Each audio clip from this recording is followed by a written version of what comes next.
Hey guys, tonight we are going to turn back the clock together, journeying to the turbulent 16th century to hear the story of a fateful queen. Just imagine a newborn baby, merely 6 days old, being crowned with the thorn-filled diadem of Scotland, while the powerful great-uncle in England, Henry VIII, desperately yearned to seize the girl at any cost. Her life was a long string of power struggles, horrifying assassinations right inside the castle walls, 3 failed marriages, and finally 19 long years of imprisonment, culminating in a tragic death sentence. The story of Mary Queen of Scots is not just history. It is a blend of politics, passion and betrayal that makes one shudder and wonder, could fate truly be that cruel? So, before you get comfortable, take a moment to like the video and subscribe, but only if you genuinely enjoy what I do here. And before we begin, don't forget to let me know where you are watching from and what the local time is. Now, dim the lights, maybe turn on a fan for that soft background hum, and let's ease into tonight's journey together. In the stillness of a moonlit night at Linlithgow Palace, a lone messenger burst through the vast stone corridors, his breath escaping in ragged puffs that echoed softly against the ancient walls. Each hurried footstep carried him closer to a heavy oak door, behind which the Queen herself awaited, cradling her newborn child in tender arms. The chill of December air seeped through the cracks in the masonry, wrapping the palace in a cold embrace, as though the very stones mourned the passing of the king. With a final, desperate stride, the messenger reached the chamber door. His hand trembled as he flung it open, the hinges groaning in protest. Inside, Marie de Guise sat regally upon a carved wooden chair, her gown's folds cascading around her like rippling water in dim light. In her arms lay the infant princess, swaddled in layers of soft linen, her tiny face serene and yet untested by the trials to come. The messenger's chest heaved as he fought for words. At last he bowed low, voice hushed but urgent. "Your Majesty, the king is dead." He paused, glancing at the fragile bundle in her arms. "Your daughter is now Queen of Scotland." In that breathless moment, the infant stirred, her small cry piercing the hush like a clarion announcing dawn. It was as if the very soul of Scotland exhaled through that single trembling wail, her first declaration of sovereignty. Outside, the wind whispered through the trees, carrying news of the king's burial on a cold winter's day in the year 1542. His funeral procession had trailed through frost-kissed streets, paupers and nobles alike, bowing their heads as James V, protector of the realm, was laid to rest beneath grey skies. In death, he had passed the mantle to the newborn Mary, a child no more than a day old, but destined to wear a crown heavier than any mortal should bear. Because she was but an infant, true power shifted into the hands of regents' advisors who would guide the kingdom until the young queen came of age. Chief among them stood her mother, Marie de Guise, graceful in demeanour yet steely in resolve. That same morning, pale sunlight filtered through the stained glass windows of the great council chamber, casting columns of coloured light upon the marble floor. Around a long, polished table, Marie de Guise gathered her closest confidants, each a noble sworn to uphold the Catholic faith and the independence of Scotland. One among them, Sir Duncan Stewart, spoke first. His voice trembled ever so slightly as he addressed the Queen's mother. "Word has spread swiftly across the seas and hills. Henry VIII has learned of the late king's passing. We must assume he eyes the infant queen, and through her, all our lands." A low murmur rippled through the chamber. These were not idle fears.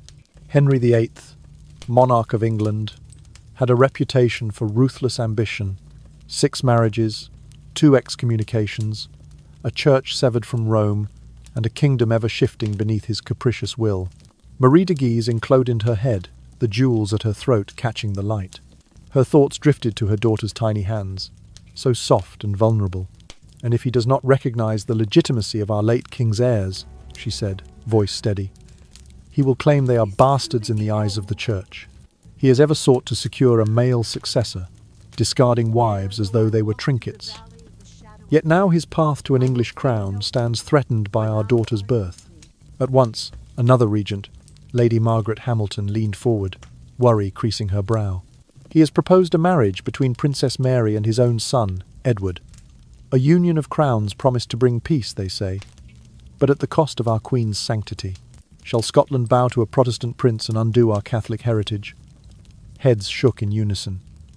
The notion of Francis's child wed to Edward Tudor sent a collective shudder through the assembly. Silence fell as all eyes turned to Marie de Guise, who rocked her daughter gently. In the hush, the only sound was the infant's soft suckle. Finally, Marie de Guise spoke, her words carrying the weight of a mother's fierce love and a ruler's unbending will. We cannot gamble with our queen's future. To guard her life and our nation's faith, we must seek allies beyond our shores. If England means to challenge our crown, then we shall look to France. There, my daughter may find protection in her alliance with the House of Valois. A hush of agreement swept the chamber. Though it pained Marie de Guise to send her precious child across stormy seas, she knew that safety sometimes lay in distance. With that solemn resolve, the council rose, bound by duty to shield their young queen from the tempest gathering just beyond Scotland's borders. And thus, in the quiet of a winter's dawn, the first threads of Mary's storied life were woven into the tapestry of nations. Frail hands clasping a fragile realm, destined for triumph and tragedy alike. Under the heavy hush of candlelight, the council's debate lingered like a distant lullaby, each voice soft and measured as they contemplated Scotland's fragile future. At last, Marie de Guise rose from her seat, the infant queen still cradled against her breast. Her gown whispered against the stone floor as she spoke, voice gentle yet unwavering. We must send our daughter to France, where she will be sheltered beneath the protection of her future husband, Francis II, heir to the French throne. Through such a union, we bind Scotland and France in a bond of trust and blood. Only with France's support can our kingdom remain safe from the gathering tide of the Protestant faith. Islation. A hush fell over the chamber as her words settled like a soft snowfall. Though the notion of sending the newborn across stormy seas filled hearts with sorrow, the regents recognized the truth of her plan. To keep Mary's tiny life and claim to the crown intact, they would entrust her to a distant land where her safety was all but guaranteed. That very night, the palace took on the air of furtive preparation. Under the flicker of torches, pages and ladies in waiting hurried through corridors with silk pouches and small trunks, gathering soft linens and whispered prayers. Marie de Guise, stooped with maternal care, pressed her daughter's cool forehead to her lips, silent tears glinting like dew upon her cheeks. The princess stirred, half dreaming, her small hand curling around a lock of her mother's hair as if sensing the weight of farewell. By dawn, a slender vessel awaited at the harbour, its sails furled like folded wings against the grey sky. Marie de Guise, with a handful of loyal companions drawn from the noble house of Guise, carried Mary aboard, each step a silent promise to guard her child's future. The ship's timbers creaked in repose as gentle waves lapped its sides, the sea mist rising like a sleepy breath around them. In France, the royal court received word of the Scottish princess's arrival with muted celebration. Courtiers draped in velvet and lace gathered under high vaulted ceilings, their faces soft in the glow of morning light. Marie de Guise presented her daughter to the aunts and uncles who would watch over her, each offering a tender greeting as the little queen gazed wide-eyed at the unfamiliar splendor. For a child of only 5 years, the palace felt vast and echoing, corridors lined with tapestries and windows that framed the rolling fields beyond. In those gentle days that followed, Mary grew under the watchful eyes of tutors versed in language and courtesy, music and theology. She learned the lull of French phrases, the melody of soft vowels like a drifting song. Each evening, as chandeliers overhead cast a golden haze, she recited lessons from velvet-bound books, while her nurses guided her small hand across quill and parchment. Yet amid the refinement and the whispered compliments of the ladies in waiting, Marie de Guise's thoughts lingered on Scotland's uncertain fate. A mother's worry is a patient creature, skimming beneath the surface of every calm moment. So it was that, after a year's passage through seasons of bloom and harvest, the Queen Mother prepared to return home. Though Mary's cheeks had filled with childlike roundness and her laughter had become the palace's sweetest music, the call of duty could not be ignored. The morning of departure found the harbour alive with ceremony. Tall masts glinted in the sun as trumpets sounded a dignified farewell. Courtiers in fine brocade lined the docks, their bows polite and sorrowful. Mary, now in a gown of soft white, clung to her mother's skirts, her young heart uncertain. Marie de Guise knelt before her daughter, smoothing her golden curls and imprinting a gentle kiss upon her brow. "Fear not, my sweet child," she murmured, voice hushed. "I will return when the time is right, to stand by your side as regent until you can rule in your own name." Aboard the ship, the sails caught the breeze, billowing like gentle wings as they bore Marie de Guise and her retinue away from French shores. The salty tang of the sea mingled with the autumn air, carrying them toward Scotland's distant horizon. Mary watched from the rail, eyes wide, as her mother's figure grew smaller, until the memory of her embrace was a fluttering heartbeat in her chest. In the years that followed, Marie de Guise stepped into the regency with calm resolve, guiding Scotland's counsels with the same steady hands that had held her daughter. Though she ruled in her daughter's name, her eyes often drifted skyward, toward the channel that separated two kingdoms. There, in the distance, lay the land where Mary had learned her first words and taken her earliest breath. Though trials would come to both mother and daughter, the alliance between Scotland and France, sealed by marriage and bound by love, would stand as a testament to the power of hope in the face of uncertainty. And so, in the quiet night, when the wind hummed through the palace halls and the castle slept beneath its stone roof, the promise of return glowed like a lantern in the heart of Scotland, soft yet unextinguished, guiding the country through the shadows until the day when its queen could reign at last.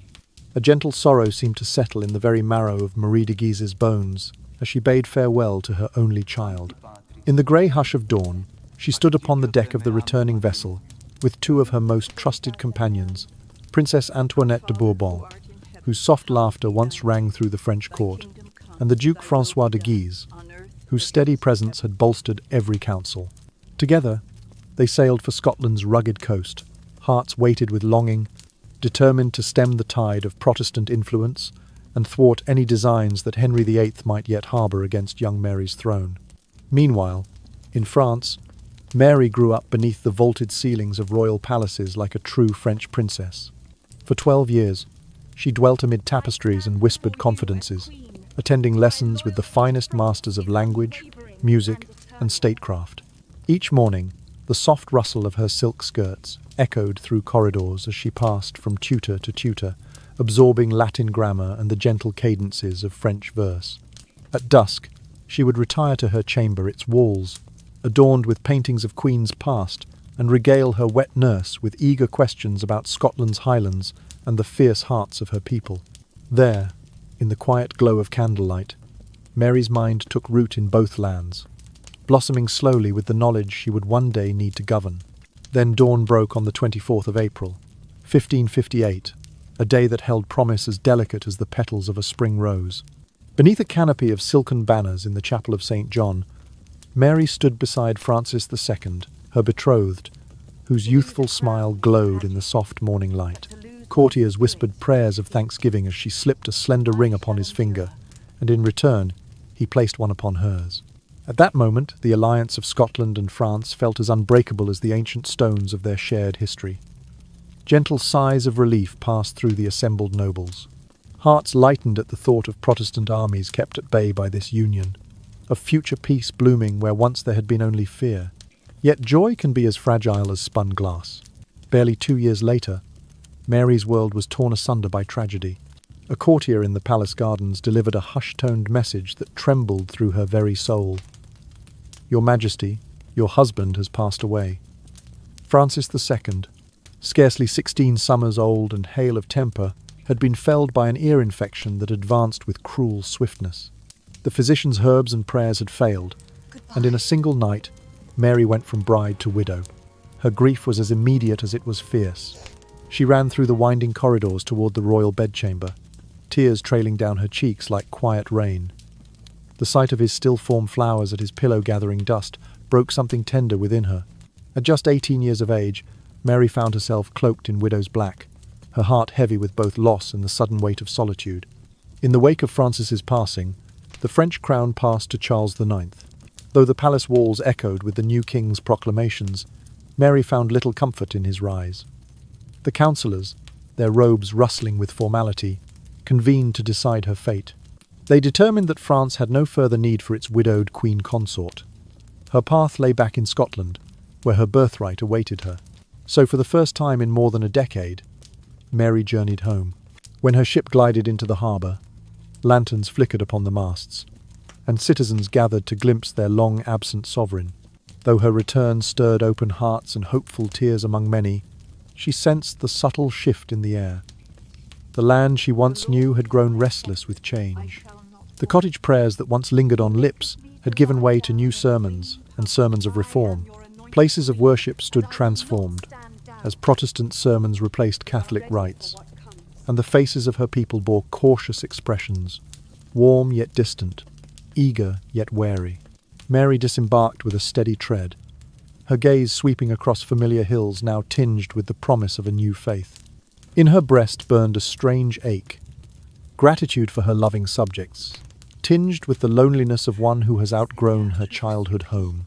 As dusk descended and the bells of newly formed Protestant chapels chimed in the gentle evening breeze, Mary, still clinging to her mother tongue and to her unwavering devotion, felt as though she was stepping onto a foreign shore. And in that delicate twilight, Queen Mary realized that her true reign would not begin with the mere donning of a crown, but with the quiet forging of unity in a realm torn by belief. With each breath, she vowed to learn the rhythms of this changed land, to bridge the gentle gap between past and present, and to rule with both the tender wisdom of a mother and the steadfast resolve of a sovereign whose heart spanned two nations. In the soft dusk light of Scotland's rolling hills, Mary Queen of Scots found solace and eventually love with her cousin Henry Stuart, Lord Darnley. Their courtship unfolded like a quiet spring, beginning with gentle strolls through fragrant gardens and hushed confidences in candlelit galleries. Mary, at that time in her early 20s, saw in Darnley both kinship and companionship, comfort and promise. He in turn admired her regal poise and the soft lilt of her voice as she recounted stories of her childhood in France. Their union was more than a private affair of the heart. It was a solemn pact that reaffirmed the kingdom's Catholic faith. By binding herself to Darnley, Mary sought to strengthen her throne against the rising tide of Protestant influence. Whispers of relief rippled through the Catholic nobles, who longed for a sovereign unbowed by reformist zeal. Yet, not all hearts welcomed this marriage with open arms. The Protestant lords, whose numbers had grown since Mary's return from France, bristled at the thought of a Catholic consort stirring ancient loyalties. They saw Darnley not as a loving match for their queen, but as a political pawn in a game they no longer wished to play. Despite the undercurrent of dissent, Mary and Darnley exchanged vows in a ceremony soft with incense and candlelight. The chapel's stone walls seemed to cradle their promises as they spoke their oaths, each voice echoing in the hush. For a fleeting moment it felt as though peace might reign.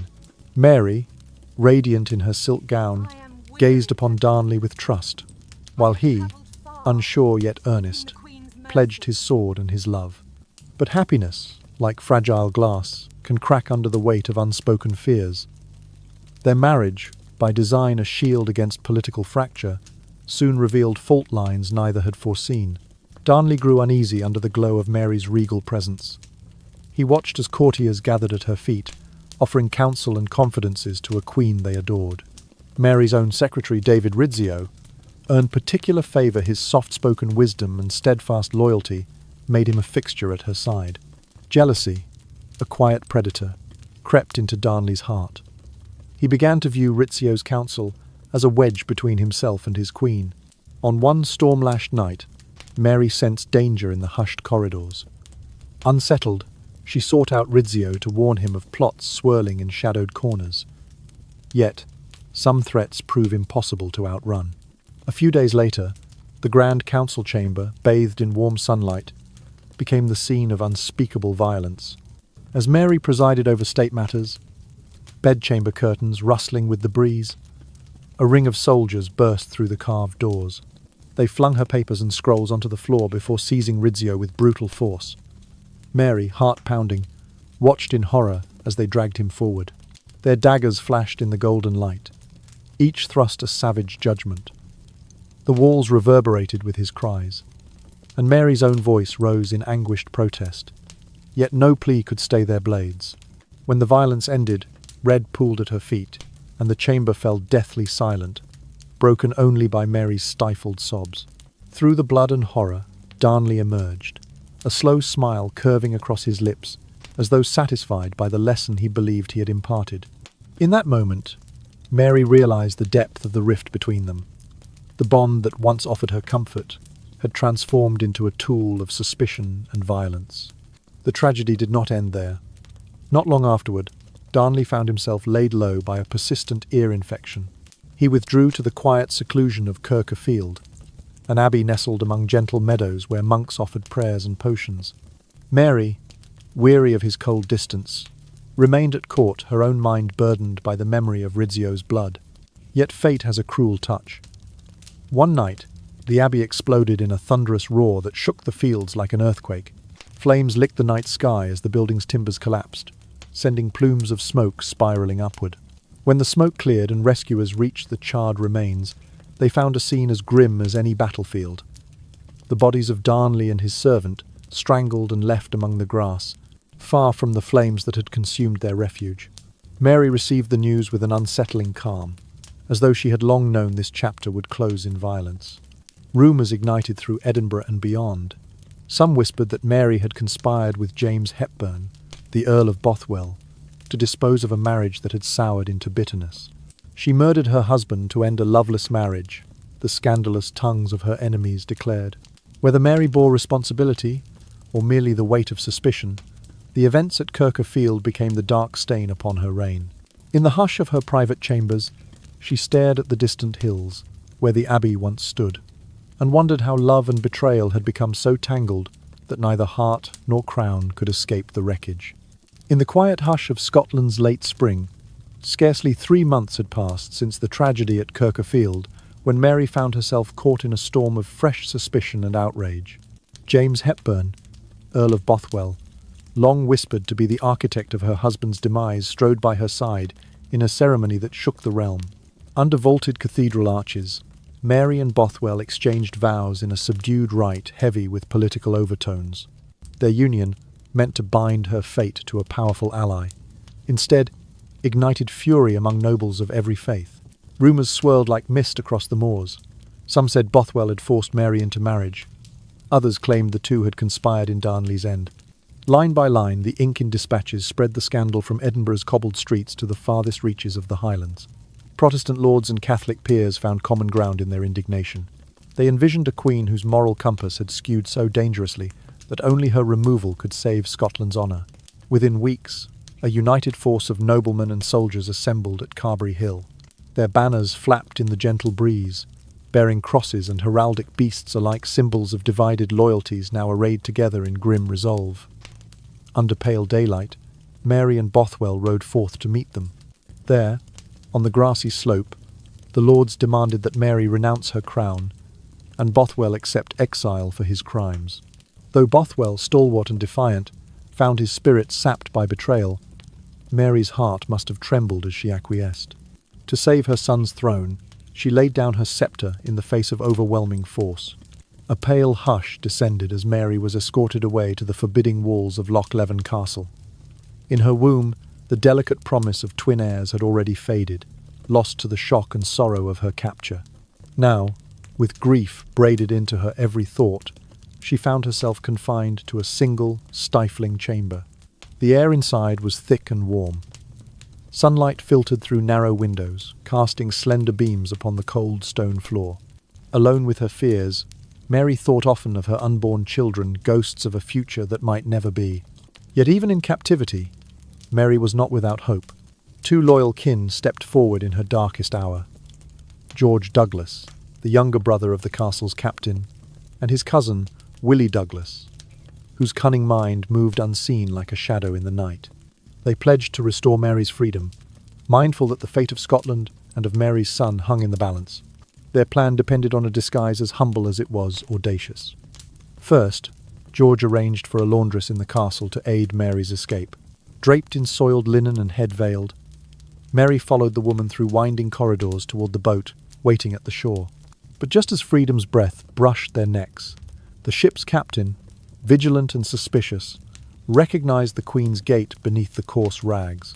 The escape faltered. Mary was whisked back to her cell, the laundress imprisoned, and hope dimmed only briefly. Undeterred, the conspirators conspired anew. Willie Douglas, whose quick wit matched the keen edge of a blade, lured his brother, the captain, into a stupor with a potent draught. As the elder Douglas slumbered, Willie found the hidden key, slipped open Mary's door, and ushered her into the night. Cloaked again in laundry, Mary moved like a silent ghost through the deserted chambers. With guiding hands, she traversed the maze of stone halls, stepped onto the boat, and let the oars dip into the inky waters. When the vessel's bow nudged the pebbled beach, a throng of 6,000 stalwart Catholic soldiers surged forward in thunderous acclaim. Trumpets blared a jubilant fanfare as Mary, emerging from her disguise, raised her arms to the sky. The soldiers, peasant and noble alike, cried out her name, pledging steel and soul to her cause. For a moment, Mary's heart fluttered with new life and the promise of restoration. Their hopes, however, were dashed upon the field of Langside on the 13th of May, 1568. James Stuart, Earl of Moray, marshalled the Protestant forces with disciplined precision. As dawn's first light shimmered on helmets and lances, the two armies clashed with fierce intensity. After but an hour of combat, Mary's ragged troops, outnumbered and outmaneuvered, broke ranks in disarray. The ground, once soft with spring blossoms, became a grim tapestry of sorrow and retreat. Defeated and branded a traitor, Mary faced the bitter truth that her reign in Scotland was at an end. With her young son's safety her only compass, she chose exile over martyrdom. Gathering what dignity remained, Mary set her face toward England, seeking an audience with Elizabeth I, her cousin and sovereign of the neighbouring realm. As she crossed the border into unfamiliar lands, Mary carried with her a quiet resolve to plead for sanctuary and to persevere, even as her kingdom lay in ruin behind her. In the soft aftermath of defeat at Langside, Mary Queen of Scots embarked upon the journey that would shape the remainder of her life. With a heart heavy yet resolute, she crossed the border into England, seeking the protection of her cousin Elizabeth I, the most powerful monarch in the realm. As the carriage wheels clattered along the dew-damp roads, Mary conjured visions of a gracious welcome, of avuncular kindness and sanctuary beneath England's broad skies. Upon reaching the gates of Bolton Castle, however, her hopes were tempered by the cold gaze of unfamiliar sentries. Though clothed in silks and lace befitting her station, Mary found herself a guest unbidden behind walls of unyielding stone. In that first month, she could count the number of trees she saw from her narrow window on one hand, each glimpse of sky a fleeting reminder of freedom lost. At last, the moment arrived. Mary stood before Elizabeth in a chamber lit by flickering candles. The air between them was taut with expectation. Mary, graceful in her humility, offered courtesies and spoke of kinship. Yet Elizabeth's gaze remained steely. With measured courtesy, the English queen inquired whether Mary's arrival was born of trust or ambition. "Do you come seeking only friendship?" Elizabeth asked. "Or do you bear the designs of a would-be sovereign?" Mary's heart fluttered like a bird's wing within her chest as she spoke of loyalty and mutual respect. Yet every word of friendship was met with the suspicion of a political gambit. Thus, in the chill of courtly intrigue, Mary's fate was sealed. Elizabeth, mindful of both papal ire and Protestant unrest, could neither grant her full liberty nor end her life without inviting scandal. Instead, she entrusted Mary to the care of the Privy Council and Parliament, bodies whose protocols were as labyrinthine as any castle's corridors. Mary's sojourn unfolded as a silent odyssey. From Bolton she was moved to Carlisle, each relocation a reminder that she remained no better than a royal prisoner. Carlisle's ramparts enclosed her days, and Tutbury Castle's stone corridors echoed with her quiet footsteps. Finally, at Sheffield Castle, she found herself confined to rooms from which the sun seemed to withdraw its warmth. Day after day, Mary lived beneath the strictest of English laws. She was forbidden to ride freely through the countryside, forbidden to entertain more than a handful of attendants. Meals were served by stony-faced guards, and her letters, once birthed in secrecy, were now heavily censored. Yet even in confinement, Mary's spirit remained unwavering. Across Europe, whispers of her plight travelled like restless winds. Catholic nobles in France, Spain, and the Vatican saw in her the rightful heir to England's throne. Philip II of Spain, clothed in the full regalia of kingly ambition, plotted in cloistered halls of power. In Rome, the Pope himself mused upon what might come of a queen deposed yet uncrowned, her very existence a rallying cry for the faithful. Their hopes took the form of countless letters, penned in tiny script upon folded creams of parchment, each seal stamped with wax and the emblem of a foreign court. Mary received these dispatches in Sheffield, cradling them like precious talismans, each word a lifeline to a world beyond her window's narrow frame. Meanwhile, Elizabeth found herself trapped between Scylla and Charybdis. To execute Mary outright would risk a continental conflagration. Catholic Europe would brand her a tyrant. To grant her freedom was to unleash a sovereign whose mere presence could spark insurrection among English Catholics. And so, Elizabeth leaned upon her legislative guardians, the Privy Council and Parliament. Through edicts and bonds of association, they tightened the chains of Mary's captivity. In those shadowed corridors, Mary's days merged into a slow procession of prayers, petitions, and formal audiences. She maintained the regal posture of a queen, dignified in black velvet and pearls. At dusk she would stand by her window and whisper prayers for her son, the boy King of Scotland, whose future flickered uncertainly across the North Sea. Despite the cold walls and watchful eyes, Mary's dignity endured. She carried herself with the grace born of royal blood. Each courtesy extended to captors administered with unbroken composure.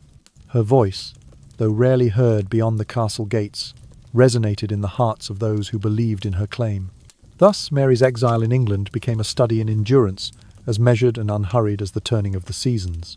Behind barred windows and under the watchful gaze of her cousin, she lived suspended between hope and despair, a queen bereft of crown and court, yet sustained by the faith of those who still believed she would one day stand free under broader skies. In the quiet dawn of 1571, a web of conspiracies began to tighten around Mary Queen of Scots. Far beyond England's shores, in the opulent chapels of Rome and the gilded courts of Madrid, whispers of her restoration had grown into determined designs. At the centre of this first great scheme stood Roberto Ridolfi, an Italian banker whose silver hair and velvet robes concealed a mind as keen as any blade. Ridolfi moved among Catholic nobles in London, Paris, and Florence, weaving his plans with the delicate touch of a master weaver. His scheme, later to be known as the Ridolfi plot, joined Mary with the Duke of Norfolk Thomas Howard, a cousin of Queen Elizabeth herself, and bound their fates to those of the Pope and King Philip II of Spain. Secret missives were penned in coded hands, sealed with wax bearing foreign crests, and passed beneath cloaks in the back rooms of taverns. Each letter was a tremulous promise. If Norfolk would rise against Elizabeth, the Spanish fleet would descend upon England's southern shores, and the Pope's legions would bless Mary as the rightful sovereign. Yet even the most carefully crafted trap can falter when sunlight touches its threads. English spies, diligent as owls in the night, intercepted one such letter. In the chill hush of a Norfolk household, agents seized correspondence that bore the unmistakable signatures of Ridolfi, of Norfolk, of Rome, with directives from King Philip himself. The paper trembled in the candlelight, its ink as damning as any confession. When deliberations of the Privy Council revealed the depth of the conspiracy, Elizabeth's heart turned as cold as a winter wind. The Duke of Norfolk, once a favoured noble, found himself under arrest, his golden titles stripped away. In 1572, he faced judgment for treason. On the scaffold, its wood stained by history, Norfolk bowed his head before the block, the twilight sky bearing witness to his fall. Ridolfi, whose schemes had spanned countries, escaped to the continent, but not before English justice branded him a traitor in absence. For Mary, the unveiling of the Ridolfi plot was a silent tempest. The Privy Council moved swiftly. Every parchment in her possession was seized, her letters and petitions gathered like fallen leaves in a storm. Mary, confined to her secluded chambers in Sheffield and then Chartley, found the shadows growing ever longer. Without her treasured correspondence, she felt the world narrow to the confines of cold stone walls and barred windows. Still, in the courts of Catholic France, and in the hidden circles of Spanish diplomats, the idea of Mary on England's throne did not die. The Duke of Alençon Francois, the second's younger brother, had once offered marriage to Mary, a union that would have placed her at the head of both England and France. Though Elizabeth forbade such negotiations, Catherine de' Medici and her son watched Mary's plight with both sympathy and shrewd calculation. Mary's name became a banner under which exiled English Catholics rallied in hushed tones. their prayers rising like incense toward a throne that remained just beyond their reach. As the months passed, Elizabeth viewed Mary's very existence as a national danger, a living claim that could ignite rebellion the moment a foreign army raised its standard on English soil. Every courier who bore Mary's seal was arrested. Every visitor to her chambers was scrutinized. The halls of private estates where she once stayed echoed with the footsteps of watchful guards, and the windows through which she glimpsed the gathering roses of spring were shuttered tight. Yet Mary, alone though she was, did not surrender her regal bearing. Each morning she rose and dressed as though for court, her gowns and jewels a silent testament to the crown she had worn and the one she longed to wear again. She penned her thoughts in memoranda to herself, notes of strategy, of faith, of hope, secretly committing them to memory in the absence of parchment. In this time, Mary's image transcended the narrow bedchambers where she dwelt. In Rome's candlelit corridors, cardinals spoke her name with reverence. In Philip's Spanish court, ministers toasted her health in golden goblets. Though she remained bound to English soil, her spirit roamed free among the belief of those who saw in her the promise of a Catholic revival. And so, in the hush of her solitary vigil, Mary Queen of Scots stood at the crossroads of destiny. The Ridolfi plot had failed to crown her, yet it had awakened the continent to her cause. Behind the barred windows, she felt both the weight of her imprisonment and the flutter of distant support. Though her path to the throne grew ever steeper, her resolve, like the silent stones of her cell, remained unbroken. As the sun dipped low over the rolling hills of England in the early 1580s, a palpable tension settled across the realm so taut that even the gentlest breeze seemed to carry whispers of conspiracy. For decades now, the religious schism between Protestant England and Catholic Spain had simmered like a restless ember, threatening at any moment to burst into flame. With each intercepted letter and clandestine promise, Queen Elizabeth I felt the walls of her authority closing in tighter. In the year 1584, voices in Parliament and the Privy Council spoke with solemn urgency. They drafted and passed the Bond of Association, a pact binding every noble and officer to the crown and to one another. It read as a quiet vow in the night. Should any man or woman dare to plot against Elizabeth's life, or seek to usurp her throne, that traitor would face swift and certain death. The ink on the parchment shone like iron under torchlight, and the noble signatories pressed their seals in wax, pledging their lives to her safety. Yet that was not enough to quell the storm of uneasy hearts. A year later, in 1585, Parliament enacted the Act for the Queen's Safety. This law expanded the legal net, granting authority to arrest and try even the most exalted captive for treason if they were suspected of endangering Elizabeth. Mary Queen of Scots, ever the emblem of Catholic hope, found herself squarely within its crosshairs. In the chill halls of Chartley Castle, Mary sat like a portrait come to life, her posture regal, even as her days stretched on in unvarying repetition. Chartley's stone corridors echoed with her solitary footsteps, and the narrow windows framed a sky that seemed forever distant. The castle's walls were thick, its guards vigilant, and Mary's every movement noted in stale ledgers kept by watchful clerks. Yet time, impatient and unkind, marched on. The year 1586 saw Mary moved again, this time to Tutbury Castle. Here, the atmosphere felt heavier still, as if the very stones had grown weary of her presence. She dwelt in the South Tower, where the walls stood bare and unadorned, and the only furnishings were a simple bed, a low table, and a stool. A single candle lit her chamber each night, offering a soft glimmer against the gathering darkness.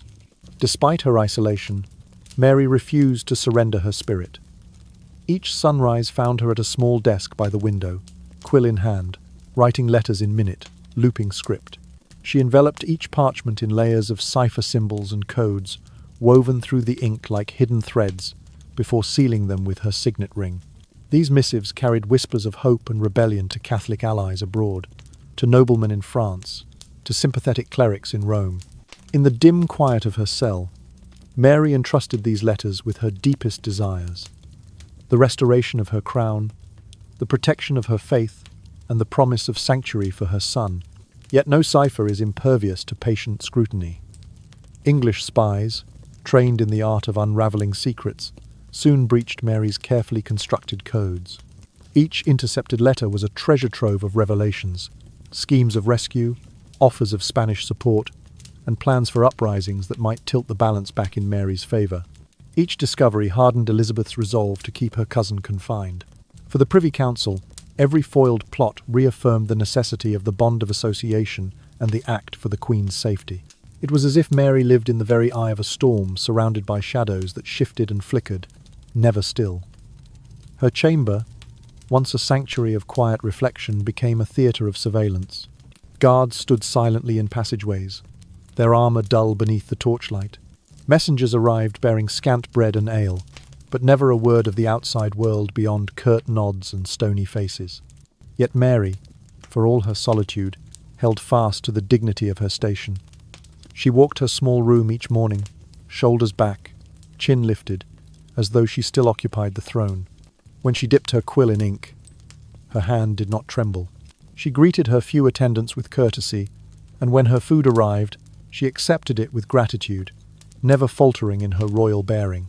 Still, the world beyond her barred windows spun on. In Spain, King Philip II continued to muster fleets and alliances, his eyes fixed upon the English coast. In the Papal States, cardinals whispered prayers for Mary's deliverance. And in safe houses scattered across Europe, Mary's name remained a rallying cry for those who dared to imagine a Catholic queen seated upon a Protestant throne. And so, day by day, year by year, Mary endured her life a silent testament to faith and fortitude. Though the bond of association and the act for the Queen's safety formed an unyielding cage of law around her, they could not contain the quiet force of her spirit. Behind every ciphered letter and within every flicker of candle flame, Mary Queen of Scots lived on an unbroken presence, haunting the corridors of power with the promise that one day her cause might yet rise again.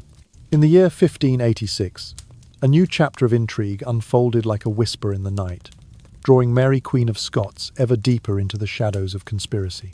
Anthony Babington, a young nobleman of earnest devotion, felt compelled by both loyalty and faith to reach out to the imprisoned Queen. Under the cloak of secrecy, he and 6 of his closest associates drafted a series of ciphered letters, each folded and sealed with care, before being smuggled into Mary's private chamber at Tutbury Castle. Their missives spoke of daring deeds.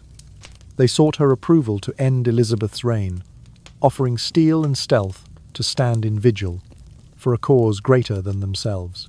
In the dim glow of her candlelit cell, Mary received the letters with a mix of solemnity and hope. Her slender fingers traced the coded lines, lips moving in silent prayer as she deciphered each clandestine plea. She understood the grave weight of her words, for she held in her hand the power to determine the fate of a queen. Finally, her response emerged, penned with graceful loops. She expressed her wish to meet those chosen agents, that she might discern who among them had the courage and the skill to carry out such a perilous task. In her heart, she believed that if true loyalty guided their blades, England might find itself free of division and restored to the fold of the Catholic faith. Yet fate, ever watchful, intervened. As a maid of the chamber carried Mary's carefully sealed reply toward the gatehouse, English spies, ever vigilant, intercepted the letter. In hushed corridors, the agents recognized the seal and pried open the precious document. The code, intricate though it was, could not withstand the determination of skilled cryptographers. By Candlewick's end, the messages lay bare, each key and flourish deciphered, exposing the dark tapestry of plots Arab and domestic. Armed with this damning proof, Elizabeth I moved with calculated precision. In the hallowed halls of Whitehall Palace, she convened a special tribunal, its chamber lit by solemn torches that cast dancing shadows upon the vaulted ceiling. Mary was brought forth in heavy chains, her gown of mourning velvet sweeping the marble floor, her expression serene even as her wrists bit into iron cuffs. Noble lords and judges took their seats, faces grave beneath plumed hats, ready to unfold the case against a cousin-turned-conspirator. The evidence was laid before them like the petals of a deadly flower. Babington's letters, Mary's own replies, the unguarded admissions of her scribe, each piece of parchment, offered a testament to her involvement in what the English crown called treason most foul. With measured voices, the prosecutors read aloud each line, recounting Mary's assent to assassination, her endorsement of civil strife within England's borders. The air in the courtroom grew oppressively still, as though the very stones held their breath. Mary rose to speak, her posture noble and unbowed. She spoke in soft cadences that nonetheless carried to every corner of the hall. "Elizabeth is not my sovereign," she declared, her eyes steady. "These charges are but a scaffold of deceit, built by those who seek to quench the rightful claims of my blood. I stand here innocent of plotting the death of my cousin." Her words, weighed with dignity, fell like petals upon the marble steps, stirring brief glimmers of sympathy even among those sworn to condemn her. Yet sympathy would not save her. The wheels of justice, turned by the Crown's authority, ground inexorably toward their verdict. On the 25th day of October, in the year 1586, the court delivered its sentence. Mary was to die by execution, the penalty for her purported betrayal of England's queen and realm. The proclamation resonated like a distant tolling bell, signalling the final act in a drama that had endured for nearly half a lifetime. Even in that moment of darkest tragedy, Mary bore herself with regal composure. She gave no cry of despair, only a measured acceptance of the sovereign will. Guards led her from the hall, her long skirts brushing the cold floor, each step echoing in the silent hush of inevitability. As she passed beneath the torchlight, her silhouette seemed to waver between queen and martyr, her fate entwined with the tumult of faith and power. Thus, the first of the great conspiracies to restore Mary came to its tragic close. The Babington plot, woven with hope and desperation, unravelled in the hands of Elizabeth's agents. Mary stood condemned, her final chapter written in ink both red and black red, for the blood it would soon shed, and black for the grief it would leave in its wake. And as she prepared to face her end, the Queen remained steadfast, a solemn figure bearing the weight of 1,000 prayers, her spirit unbowed, even as the world she knew slipped into the silent embrace of history. On the morning of February 8th, 1587, Fotheringhay Castle stirred beneath a pale, wintry sky. A hush settled over the assembled crowd, noble and commoner alike, who had come to bear witness to an event both solemn and grim. Mary Queen of Scots, draped in deepest black, descended the stone steps toward the scaffold with a calm reserve that seemed to slow the very air around her. A silken veil of ebony covered her face, the fine gossamer falling in gentle folds, concealing tears and trembling alike.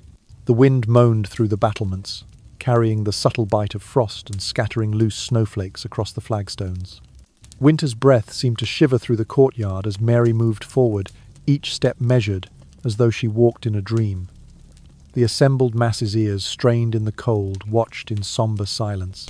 Few dared to whisper, for the gravity of the moment weighed heavily on every soul present. At the top of the scaffold, the executioner waited, his axe gleaming dully in the sullen light. Mary halted, drawing herself to her full height. Underneath that black robe lay a lifetime of triumph and tragedy, of crown and captivity. She took a final, steadying breath, and raised her head toward the gallery where Elizabeth I observed, her own face unreadable behind the veil of royalty. Mary's gaze, though softened by sorrow, remained unwavering. Before kneeling, Mary folded her hands in prayer, lips moving in a silent invocation. "O Lord, I commend my spirit to Thee. Let this sacrifice my body, my blood extinguish all sorrows that have shadowed my days."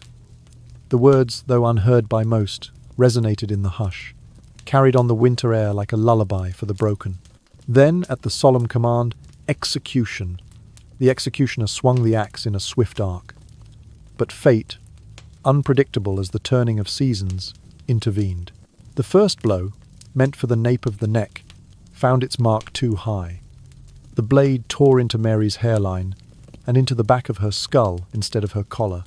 A collective gasp rippled through the crowd as the metallic clang reverberated against stone. The executioner halted awkwardly, gripping the axe handle with a tremor of uncertainty. In that breathless moment, time seemed suspended waiting, as though reluctant to witness the second act of violence. Mary knelt with quiet dignity, the fine veil now stained with a dark spray. She did not cry out. She did not flinch. Her posture remained erect, her chin lifted, as though granting the executioner the strength to complete his grim task. With grim resolve, the executioner lifted the axe once more. The second stroke descended with bone-rattling force, severing part of her throat. Crimson blossomed across the wooden platform, and a low moan escaped Mary's lips, more a whisper than a cry. The onlookers held their breath. Some clapped gloved hands to their mouths, while others bowed their heads in grief. Yet this blow, too, would prove insufficient. The executioner, face pale beneath his helmet, paused as though seeking permission in the heavens.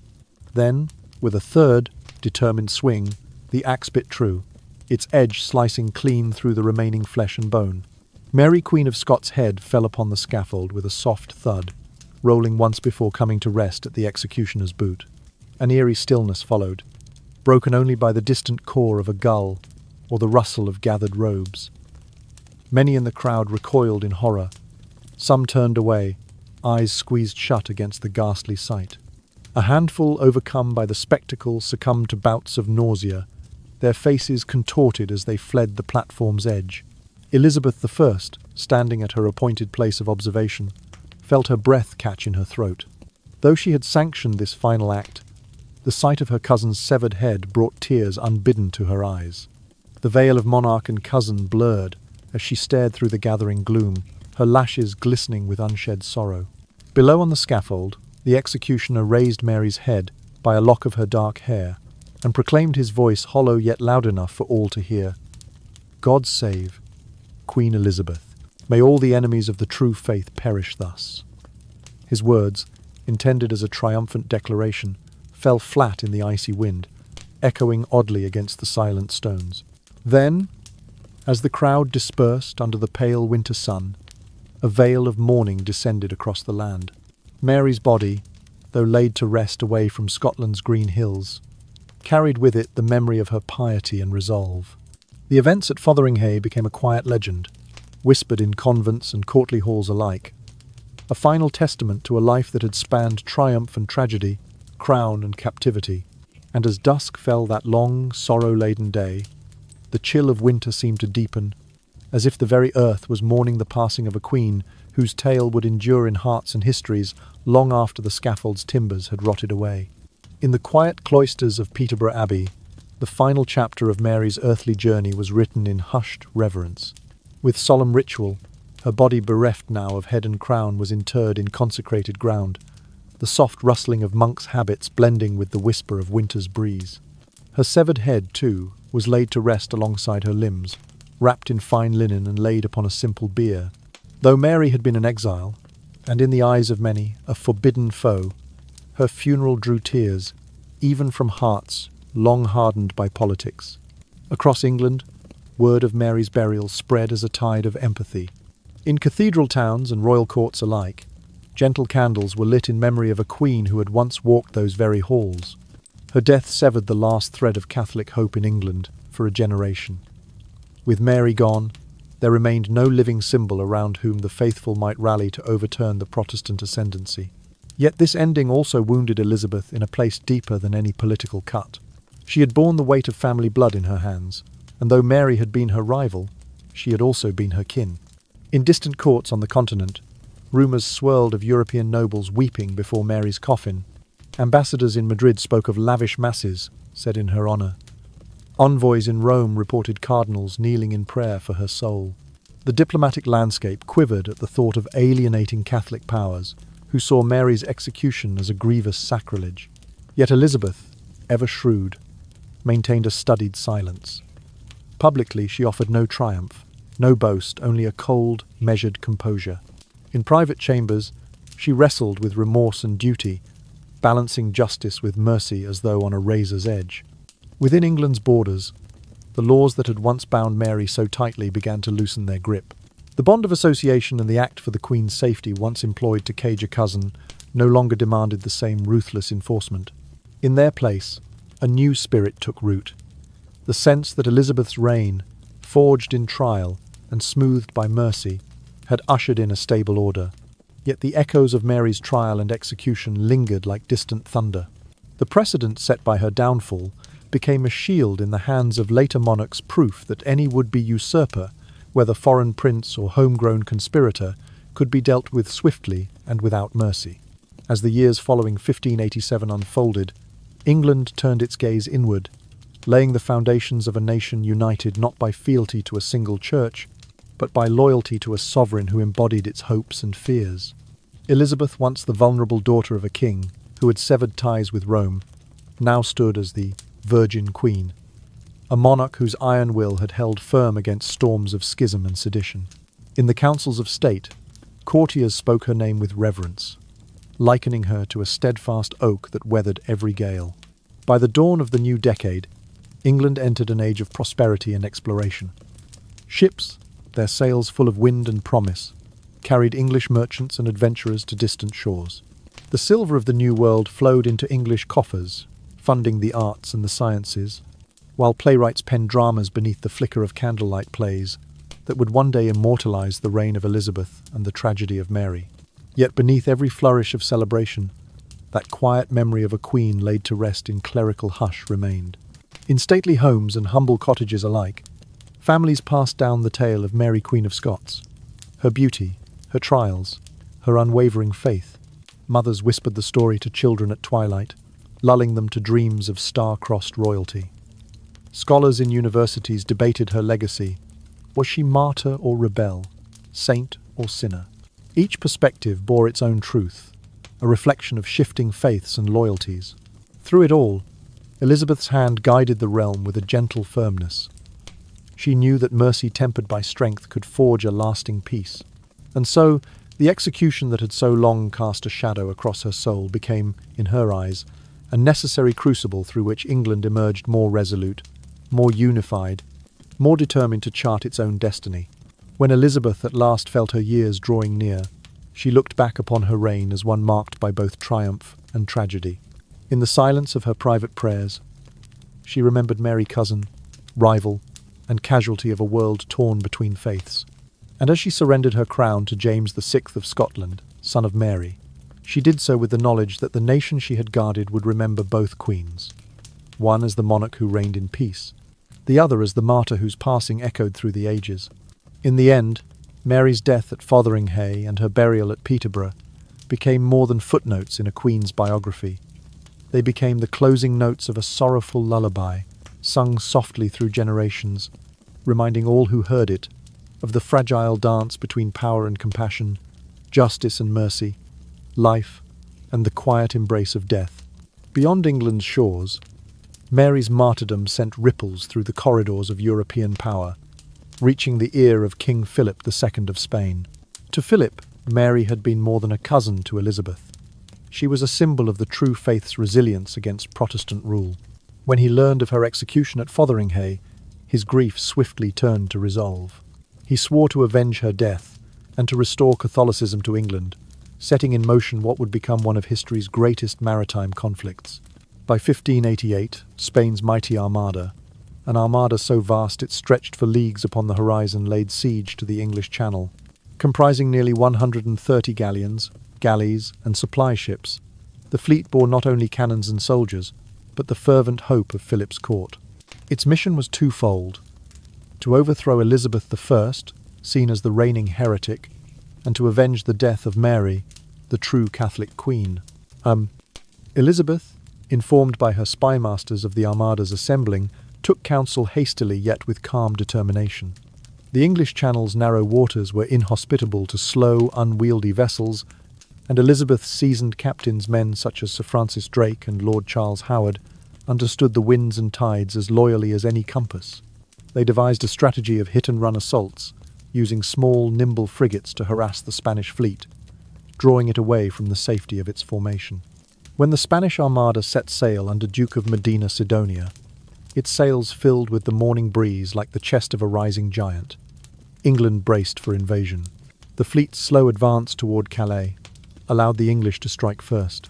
Under the cover of darkness on the night of July 29th, English fireships' vessels set ablaze, and sent drifting into the heart of the Spanish fleet, broke its tight crescent formation. Screams of startled sailors echoed across the water as the Armada scattered in disarray. By the time the decisive engagement unfolded in the waters off Gravelines on August 8, 1588, the Spanish fleet's orders had dissolved into chaos. The English ships, smaller yet swifter, raked the Armada with broadside volleys, each salvo echoing like thunder across the waves. The Spanish galleons, designed for boarding actions rather than long-range cannon duels, found themselves outmaneuvered and outgunned. Yet as fierce as the English onslaught proved, It was the fury of the North Atlantic that dealt the Armada its final blow. A gathering storm, summoned as if by divine will, lashed at the beleaguered fleet. Masts splintered under wind's relentless grip, sails shredded like brittle parchment, and ships foundered in the roaring swells. Many Spanish vessels, damaged and crewed by exhausted men, were swept around the northern tip of Scotland and into the wild Irish Sea. More than 50 stricken vessels ran aground or sank, and countless sailors perished in the icy waters. Across England, word of the Armada's defeat spread like dawn breaking over dark seas. God blew, the London diarists wrote, and the Armada perished. Elizabeth's subjects credited the victory to the fury of the Lord, and thus christened the event the invincible Armada's destruction as the sea's wrath. Songs and sermons rose in thanksgiving, hymns to God's deliverance, odes to Elizabeth's steadfast faith, and tales of the bold sea dogs who had struck a nation's pride from its watery throne. In the years that followed, Elizabeth's reputation as a peace-bringing strategist only grew. Europe's Catholic monarchs, once her adversaries, paused in their enmity, recognizing that Elizabeth's England could not be toppled by force of arms. The Armada's failure sealed her place in history as a sovereign whose calm counsel and maritime prowess had preserved the realm. Meanwhile, Mary Queen of Scots Sophia, to her devout supporters, lived on in the hearts of Catholics as a martyr.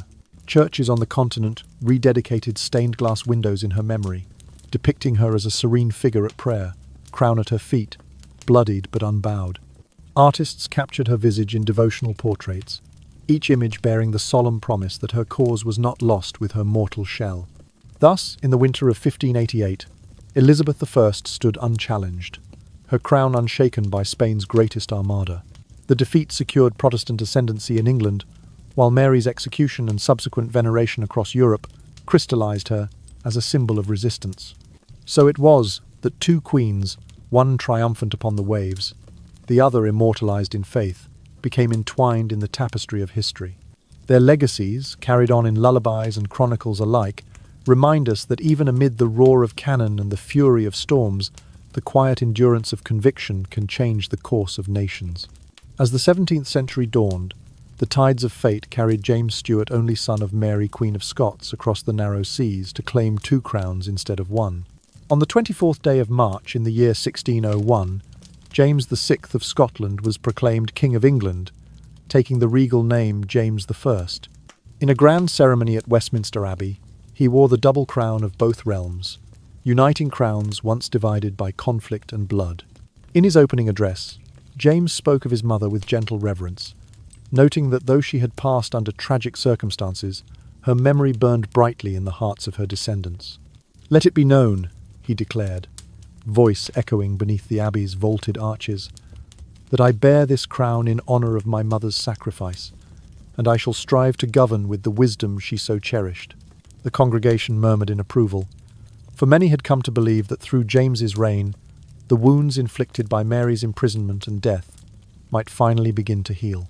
To further commemorate Mary's legacy, James ordered the construction of a ship of war strong enough to protect English shores.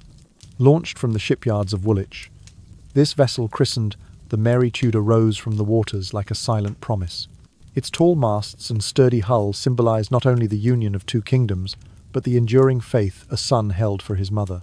Sailors who served aboard spoke of the ship's name as a talisman against storms and foes alike, a living tribute to Mary's spirit that watched over them from the heavens. But James's vision extended beyond martial symbolism. Within months of his accession, he commissioned the founding of a royal almshouse and scholarly repository known as the Mary Tudor Institution. Located near the banks of the Thames, its red brick facade blended Tudor arches with Stuart flourishes, a fitting architectural bridge between the ages. Here, scholars could study the life and letters of Mary Queen of Scots, for James had ordered that his mother's personal papers, her correspondence with foreign courts, and even her prayer book be carefully preserved. In the tranquil halls of the institution, archivists sorted through parchment and leather-bound notebooks, chronicling Mary's hopes, her faith, her moments of grief and resolve. Among these treasures were her tender letters to her son in youth, written in delicate hand as though she were comforting him from afar. There, too, lay her reflections penned in captivity passages of prayer for England's salvation, pleas for peace, and meditations on the nature of mercy. Our document, once hidden or destroyed, found new life under James's mandata. As scholars pored over these writings, they uncovered the depth of Mary's learning and the grace of her character. Her devotion to God, her patience under trial, and her steadfast love for her son shone through dusty ink, illuminating the woman behind the crown. Royal physicians recorded her final days, noting how she met her end with unbroken dignity, a testament that shaped James's own understanding of monarchy as both burden and blessing. Meanwhile, the Mary Tudor Institution's charitable wing offered refuge to the elderly and infirm, many of whom were the widows and orphans of sailors who had served in Elizabeth's fleet. Caregivers attended to their needs with a compassion said to be inspired by Mary's own gentle heart. Under vaulted ceilings painted with scenes from Mary's life, her childhood at the French court, her marriage to Francis II, her coronation at Linlithgow residence found solace amid relics of a past both turbulent and noble. Throughout James's reign, the Mary Tudor Institution became a beacon of learning and charity. Poets and theologians gathered in its reading rooms, debating the merits of union between church and state, drawing upon Mary's own writings as guiding light. Visitors from across Europe came to view the archives, their envoys carrying back tales of a queen whose life bridged the chasm between Protestant and Catholic realms. By preserving Mary's legacy in stone, parchment and ship alike, James I wove his own destiny into the tapestry of two nations. His reign, though marked by challenges of its own courtly intrigue, religious disputes, and the ever-shifting currents of politics, never lost sight of the filial duty that inspired its beginning. Each time the Mary Tudor set sail, its flag bearing her emblem fluttered as a silent reminder. Though Mary's life had ended upon a foreign scaffold, her memory would guide her son's hand and the hopes of a united kingdom for generations to come. And so, as James I sat in the ornate throne room of Whitehall, his crown glinting beneath candlelight, he recited in his heart the soft prayers of his mother. Through the Mary Tudor Institution's archives, he read again her words of faith. Upon the deck of the ship bearing her name, he imagined her spirit watching over the rolling seas. In each tribute, he honoured Mary not merely as a queen of old, but as the living soul of his reign, an eternal queen whose story, preserved by a son's love, would echo through the corridors of history. Even nearly 450 years after her final breath, Mary Queen of Scots remains a figure who stirs both admiration and controversy. To many English historians, she was once dubbed the national scourge, a threat whose presence nearly toppled crowns and courts. Yet to Catholic communities across Europe, Mary endures as a tragic heroine, her very suffering a testament to steadfast faith in the face of relentless adversity. In literature, Mary's story has long enchanted playwrights and poets. Shakespeare himself, in his tragedy Maria Stuart, painted her in rich strokes of pathos and dignity. On the stage, actors have embodied her regal bearing as she confronts the icy gaze of Elizabeth I, each soliloquy a tender bloom of grief and resolution. Through the years, productions have varied, sometimes emphasizing Mary's romantic passions, other times her political trials, yet each rendition returns to a common truth. Mary's life was a tapestry, woven from both love's ardour and power's peril. Beyond the theatre, filmmakers have revisited Mary's saga for the silver screen. In sweeping period dramas, her gilded gowns and austere prison garb alike symbolize the extremes of her fate. Directors linger on her moments of joy, her wedding to Francis II under vaulted French ceilings, and on her darkest hours in Tutbury and Fotheringhay, where candlelight flickered across stone walls as she prayed for mercy. Music swells on the soundtrack, echoing the Queen's heartbeat through love, betrayal, and finally, martyrdom. Each cinematic portrayal invites audiences to wonder anew. Was Mary a victim of circumstance, or an architect of her own downfall? In the realm of scholarship, Mary's life continues to inspire rigorous debate. Biographers pore over her letters, their careful phrasing and hidden ciphers to discern her true intentions. Some argue she was too pliant, trusting too readily those who whispered promises of foreign aid. Others contend that she was a woman of deep conviction, caught in the crossfire of religion and dynastic ambition, her every choice constrained by forces beyond her control. Archives at the Mary Tudor Institution in London, and in the crypts of Edinburgh Castle house original manuscripts and portraits, each brushstroke and inkblot examined under the lens of modern inquiry. Outside the pages and screens, Mary's legacy draws travellers to the places she knew best. Linlithgow Palace, where she first opened her eyes to a storm-tossed world, welcomes visitors who wander its ruined halls, imagining the newborn queen's first cries echoing off the ancient stones. At Loch Leven Castle, perched on an island amid still waters, tourists cross by boat to tread the chambers where Mary once plotted her escape. Guides, in period attire, recount the daring laundress disguise and the keys smuggled through prison bars, stories that unfold like whispered fairy tales at dusk. Fotheringhay Castle's scarred remains attract pilgrims of history each anniversary of her execution. On February 8th, reenactors in black velvet robes gather to mark the day when Mary knelt before the axe, her final prayers mingling with winter's chill. Candles flicker in the twilight, and in the hush, visitors reflect on the tragic queen whose life bridged faiths and realms. Nearby, the chapel of Peterborough Abbey holds a simple tombstone beneath which her body rests, an unadorned memorial to the woman who in life wore crowns heavier than most. Cultural festivals in Scotland and France pay homage to Mary's Franco-Scottish alliance with music, dance and feasts. Bagpipes and violins mingle in the open air, as dancers in tartan and brocade perform reels that speak of unity across the seas. At the Château de Chambord, where Mary once visited as Queen of France, scholars lead seminars on her influence upon courtly etiquette, the everyday routines she set, and the legacy of her patronage of the arts. Meanwhile, Mary's memory endures in academic conferences and publications. Journals dedicated to Tudor and Stuart, studies feature articles grappling with her complex identity, Catholic monarch, woman in power, prisoner of politics. Historians revisit trial transcripts, searching for nuances in the language of treason, justice, and mercy. Each new volume adds a brushstroke to the ever-evolving portrait of a queen who refused to bow her head. In homes where Mary's story is told to children at bedtime, her life becomes a gentle lullaby of courage and loss. A princess who became a queen at birth, a widow at 18, a captive for nearly 2 decades, and a martyr whose final prayer was for the healing of the realm. In whispered retellings, parents speak of her unflagging hope, her letters penned by candlelight, and the faith that carried her through the cold corridors of exile.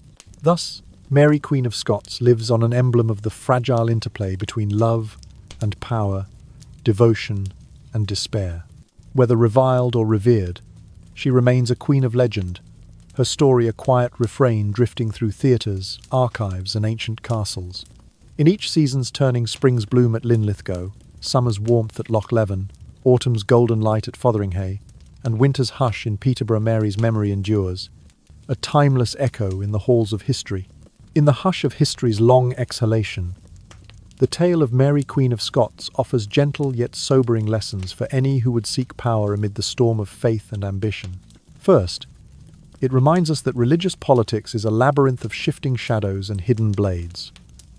In the 16th century, Europe's sacred altars became as much battlegrounds as any field of steel.